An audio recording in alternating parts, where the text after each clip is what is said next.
जब मुश्किलें आती हैं तो एक एक कर नहीं आती, एक साथ आती है। ऐसे ही कुछ हुआ मेरे साथ। मेरा नाम है अविनाश और मैं रहता हूँ एक छोटे से गांव में।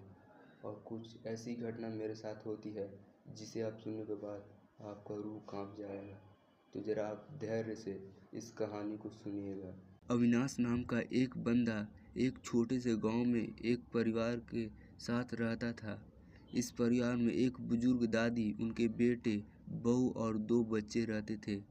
गांव के पास एक जंगल था जिसे लोग डर से कभी पार नहीं करते थे।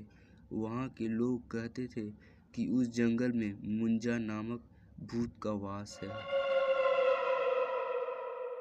एक दिन दादी की अचानक तबीयत खराब हो गई। गांव में कोई डॉक्टर नहीं था, इसलिए बेटे ने सोचा कि जंगल के उस पार के शहर में जाकर डॉक्टर को लाया जाए।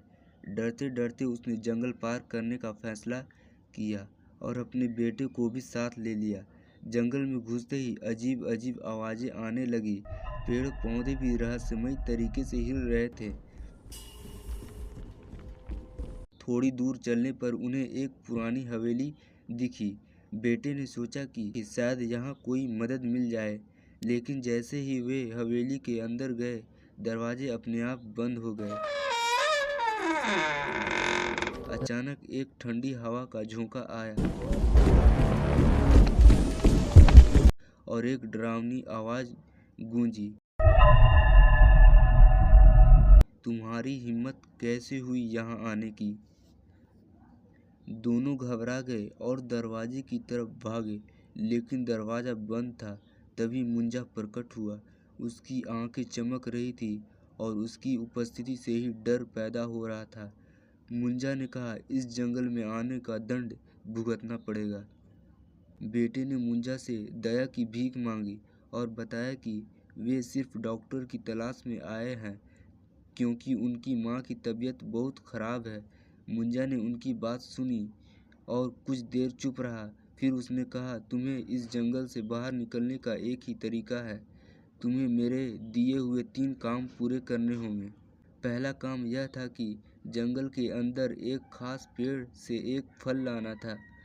यह काम मुश्किल था क्योंकि वहाँ पेड़ डरावने जानवरों से घिरा हुआ था, लेकिन उन्होंने हिम्मत नहीं हारी और फल लेकर मुंजा के पास पहुँचे।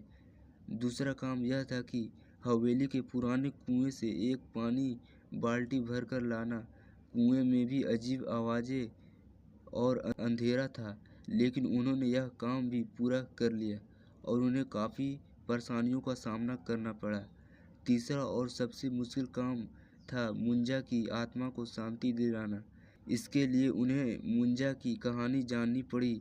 मुंजा एक समय पर इस गांव का रहने वाला था। उसे धोखे से मारा गया था और उसकी आत्मा भटक रही थी। उन्होंने मुंजा की आत्मा के लिए प्रार्थना की और उसे शांति दिलाई। आखिरकार मुंजा ने उन्हें जाने दिया और डॉक्टर को लेकर गांव वापस गए। डॉक्टर ने दादी का इलाज किया और वह ठीक हो गई। उस दिन के बाद उस जंगल में कभी कोई भूत नहीं दिखा और गांव वाले वहां से बिना डरे गुजरने लगे।